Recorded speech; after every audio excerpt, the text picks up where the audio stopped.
ராமேஸ்வரத்திற்கு அருகே உள்ளது சேரான்கோட்டை.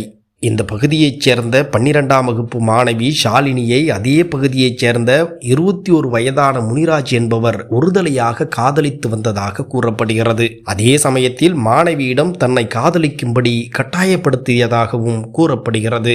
இதற்கிடையே இது குறித்து தகவல் அறிந்த மாணவி ஷாலினியின் பெற்றோர் முனிராஜை கண்டித்ததாகவும், இதனால் ஆத்திரமடைந்த முனிராஜ் பள்ளிக்கு செல்லும் வழியில் மாணவியை வழிமறித்து கூர்மையான ஆயுதத்தால் தாக்கி அவரை இல்லாமல் செய்ததாகவும் கூறப்படுகிறது. இதனையடுத்து இந்த சம்பவம் குறித்து தகவல் அறிந்த போலீசார் குற்றவாளி முனிராஜை கைது செய்து விசாரணை மேற்கொண்டு வருகின்றனர். உண்மை இப்படி இருக்க, பட்டியல் வகுப்பை அல்லாத மாணவி ஷாலினியை இப்படி ஆக்கியது பட்டியல் சமூகத்தைச் சேர்ந்த இளைஞன் என்று ஊடகங்களிலும் சமூக வலைதளங்களிலும் வதந்திகள் பரவியது. ஆனால் இது முற்றிலும் உண்மைக்கு புறம்பானது என்றும், மாணவியும் குற்றவாளி இளைஞனும் ஒரே சமூகத்தைச் சேர்ந்தவர் என்றும் விசாரணையில் தெரிய வந்துள்ளது.